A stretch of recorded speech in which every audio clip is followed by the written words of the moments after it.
Viewers আসসালামু আলাইকুম। তো আশা করি সবাই ভালো আছেন। আলহামদুলিল্লাহ আমরাও ভালো আছি। তো সারাদিন ডিউটি করে আর কি বাইরে ঘোরাফেরার খুব বেশি টাইম পাওয়া যায় না, এই জন্য করি খুব বেশি বাইরে বেরোনোও হয় না।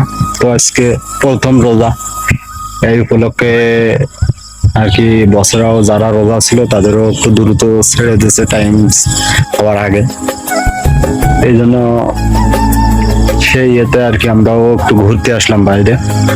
তো আমাদের বাসা এখান থেকে অনেক দূরে আর কি। এই তো দেখা যাচ্ছে, দেখেন কিছুটা এখন দেখা যাচ্ছে আমার পেছনে, ওই যে দেখেন বিল্ডিং দেখা যাচ্ছে আর কি, ওইদিকে আমাদের বাসা। তো আমরা অনেকগুলো পথ আর কি হেঁটে এদিকে এসেছি দেখার জন্য। মরুভূমি অঞ্চল, এখানে জায়গাটা পাহাড়, তো পাহাড় কেটে এখানে হয়তো কোনো কিছু একটা ফ্যাক্টরি বলেন বা যে কোনো একটা প্রজেক্ট বানাবে, এই জন্য আর কি এখানে কেটে সমতল করেছে। এখানে ছিল পাহাড়। তো এদিকে হাঁটতে হাঁটতে আসলাম আমি আর আমার বন্ধু সিরাজ সাহেব। এই তো সিরাজ সাহেব বসে আছেন, ডিউটি করে আসছে। তো মনটা মানে আর কি শরীরটা ক্লান্ত, এই জন্য আর কি এখানে এসে বন্ধু আমার বসে পড়েছে। তো আমি এখানে দাঁড়িয়ে আছি আর হাঁটতে হাঁটতে একবারে চলে আসছি যে আমাদের আর কি ক্যাম্প ছাড়া এই অনেক অনেক দূরে আর কি দেখা যাচ্ছিল যে এখানে একটা পাহাড় আছে। আর এই দেখেন কালো, এগুলো হচ্ছে আপনার পাম গাছ। তো দেখার জন্য আমি আর আমার বন্ধু চলে আসলাম। তো এসে আসলে কি বলবো, দুর্দশার কথা না দেখলে বা চোখের সামনে না আসলে বোঝা যেত না আসলে মানুষ কতটা কষ্ট করতে পারে। তো সবকিছুই আলহামদুলিল্লাহ, সবকিছু উপর আল্লাহর ইচ্ছা। আর মানুষ মনে করেন যে সহ্য করে থাকতে পারে। আর একটা কথা আছে বলতে কি, হাদিস কোরআনের এটা যে আল্লাহ তাআলা ধৈর্যশীলকে পছন্দ করে। তো যাই হোক, তো হাঁটতে হাঁটতে এসে দেখলাম যে এখানে দুটো ভাই আর কি, আমার মতো বয়স আর কি, সেম আমার মতো এরকম হবে অথবা আমার চেয়ে বয়স কম হবে।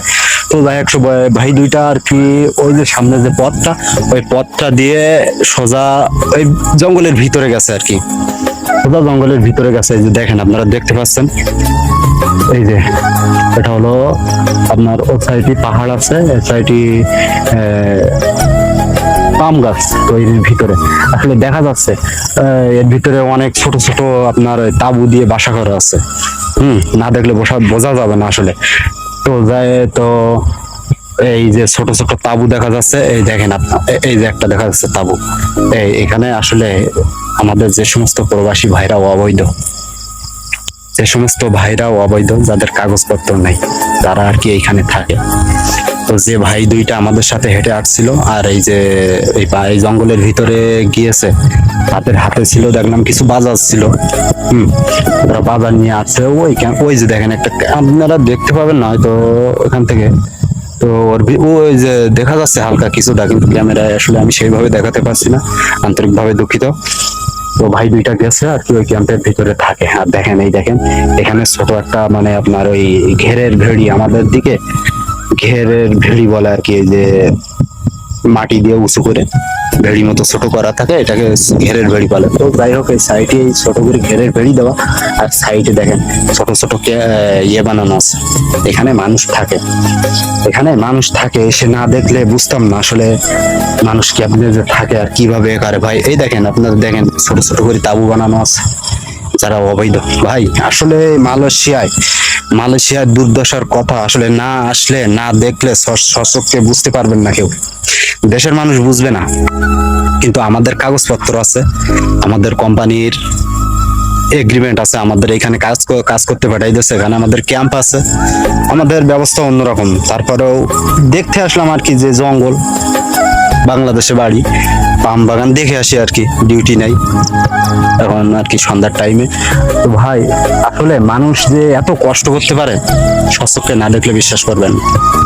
তো আমার এই যে বন্ধুটা কাগজপত্র আছে, কলিং এ আসছে, তারপরেও বন্ধুটা হাই উতাস করে যে এই কষ্ট হচ্ছে। বন্ধুটারে বোঝাচ্ছিলাম যে বন্ধু দেখো, আমরা আল্লাহ রহমতে, উপর আল্লাহর ইচ্ছায়, মা বাবার দোয়ায় আলহামদুলিল্লাহ অনেক ভালো আছি।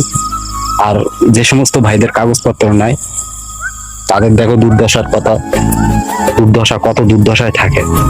দেখেন ভাই ক্যাম্পগুলো দেখেন, আসলে এখানে মানুষ, মালয়েশিয়ায় আপনার বৃষ্টি প্রতিনিয়ত হয়, কিছু কিছু অঞ্চলে আসে প্রচুর বৃষ্টি হয়, কেলেও হয় কম বেশি, এখানে ওখানে দেখছি বৃষ্টি হয়, কিন্তু জহুরবাড়ি প্রচুর একটা বৃষ্টি হয়। আর মনে করেন রাত্রি এই যে ক্যাম্পের ভিতরে থাকে, রাত্রি বৃষ্টি আলি তখন তাদের কি অবস্থা হয়, তখন তাদের কি অবস্থা হয়। তো আমি আসলে এই জায়গাটা এসেছি, এসে মনের কষ্টে, মনে খারাপ লাগার জন্য ভিডিওটা করেছি। তো বন্ধুরা ভালো থাকবেন, সুস্থ থাকবেন।